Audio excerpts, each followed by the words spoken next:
Ex-wife tries to frame me for theft. She fails. Before we get started, make sure to subscribe so you will never miss a video. So let's get started. Ex-wife tries to frame me for theft. She fails. I'll admit that this doesn't quite raise to pro-revenge levels, but it is an addition to my previous post here as requested in the comments. Background? At this point in the saga, having lost the custody battle, V is moving to 1H to be with her then primary lover, no husband number 5. A detail that amuses me to this day is that he shares the same first name as the FB lover from CA as mentioned in my first post. I always refer to them as Paul number 1 and Paul number 2 when talking about them. Yes, I'm easily amused. The incident. About a month after the custody hearing that which I got full physical custody for Rebecca, V and I had an email exchange in which we agreed that I would go to her apartment and take Rebecca's captain's bed and some of Rebecca's belongings to the day before movers arrived to pack up Voldemort's stuff. She was moving 75 miles away to Central NH, having burned pretty much every bridge in the area. As Sam drives the truck, he graciously agreed to come along to both help and to be a witness. So we get there around 7:20 p.m. and knock at the door. After a brief wait, V opens the door, iPhone glued to her ear. She sullenly mumbles something about her stuff is upstairs and then heads off to her second floor bedroom, weaving and mumbling something that made me stop and think. I didn't quite get it, but I recall thinking I really couldn't go in here at all without a witness. I stick my head out the door. Siam, come on. You need to come in with me. So we go in. Holy crap, it's a tip. It's not quite filthy, but it's beyond cluttered. By now, V has disappeared into her room, complete with slamming the door, so it takes me a bit of wondering to find Rebecca's room. It's not just that she in the middle of packing, but there is crap everywhere. Dust, cobwebs, truckling dirt, unwashed dishes, empty boxes of wine, dry dog food, scattered and trampled underfoot. I can see that it's quite a nice place, an open living area with a balcony overlooking it, and lovely woodwork and exposed beams and inset shelves in the walls. An antique wood stove on hearth is blazing away. Really, lots of potential, but a tip nonetheless. So Sam and I start gathering up Rebecca's stuff and take some stuff out of the car. I realize we need an Allen wrench to take apart the bed, so I go out of the car to get one and come back in. And the lull in activity, she had come back into the living area, but went right back into her bedroom as we climbed the stairs, the phone still glued to her. It takes a bit, but we finally get the bed taken apart and have moved most of the stuff in Rebecca's room out of the front lawn. Without conferring, it's clear Sam and I both decided to get the stuff to the front lawn and worry about packing the vehicles after we're completely out of the house. It's at this point that it starts to get weird. Sam is carrying out the second to last load when V pops out of her bedroom door, looks out from the balcony and says, "Why are you taking stuff out of my house?" Sam drops what he's carrying and exits the house. He knew what was up instantly.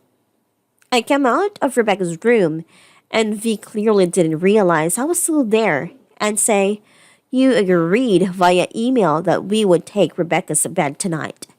She looks startled and says, "Is that Rebecca's stuff?" "Of course it is. You said," Her stuff was in her room.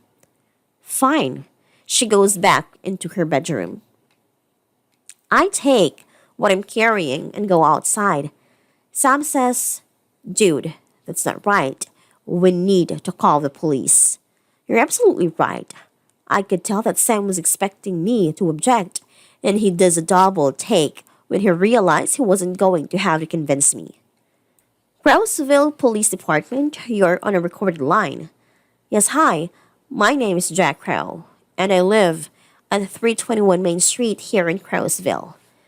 While I'm talking to the police on the phone, I'm aware of V coming to the door and opening it and becoming quite agitated as she realizes I'm talking to the police. By that time, I finished the following explanation. She has slammed the door and is tromping around inside the living area, hiddily talking on her phone. I'm at my ex-wife's apartment getting some of my daughter's belongings as we had agreed to via email. And while I'm getting the last of the stuff out of the house, she suddenly asks, "Why are you taking stuff out of my house?" So in order to protect all parties, I'm asking that a police officer come by to verify with Miss Crow that she agreed to this and that she is fine with what we have removed from the house. An officer will be right there, Mr. Crow. As I'm waiting for the officer to arrive, leaning nonchalantly against the front of Sam's truck, Sam is standing there next to me, just shaking his head. I'm going to call Marie and let her know what's going on.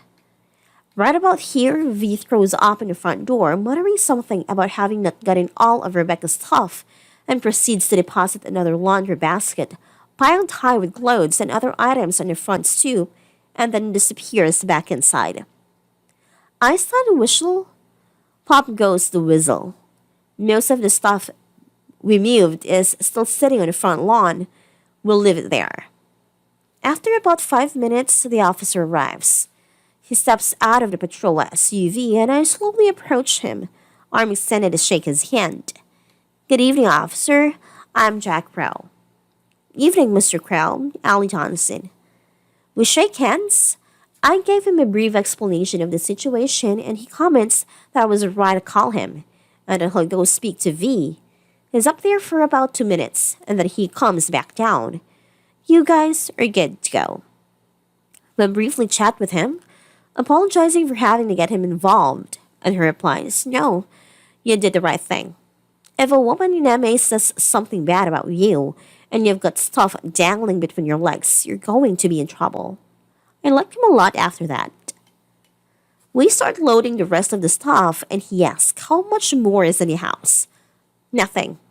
It's all out here except that last laundry basket and the stoop that Miss Crow brought out while we were waiting for you." "Oh, good. I can sit here all night. If you guys are good to go, I'll take off." "Wait, what's that?" "What's what?" "I think I saw a phone in that basket." He shines his flashlight and laundry basket on the front stoop. I walk up to the basket. An iPhone is sitting on the top of it. I pick it up and it looks like Rebecca's old iPhone 4. It's my daughter's old phone. I'll just take it with us. I carry the basket down to my car and put it in back seat. Just as I'm walking away, it rings. Incoming call from V's landline. I realize it's a V's phone. I pick it up and answer it. "Hello." Click. I look at the front. There's a text from Paul number 2 on the like screen. Is he got it yet? Yup. It's her phone. "Wait, officer, I was wrong. It's Miss Crow's phone. Could you return it to her?" He takes it from me and returns it to V at the front door and walks back down to us. "Okay, you are still good to go. I'm going to go now. If you could swing by again in 15 to 20 minutes, if we're still here, you might want to pull in and make sure we're still okay." "Sounds good. You too take care." Not 5 minutes after he pulls out and while we're still loading stuff, he again pops out of the front door, phone glued to her ear. "Is the officer still here?" "No." "Get him back." "Why?" "I want him back. Get him." And back inside she goes. I'm briefly tempted to tell her, If you want the cat back, you call for him. But that little voice in my head says you call. So I redial Crossville's finest and request that Officer Johnson return to the address. Again, Sam and I assume our waiting positions at the front of the truck. This is why I didn't want Rebecca here tonight.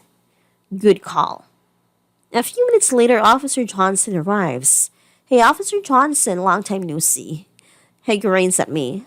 She just came out of front door just after you left asking for the police to be called.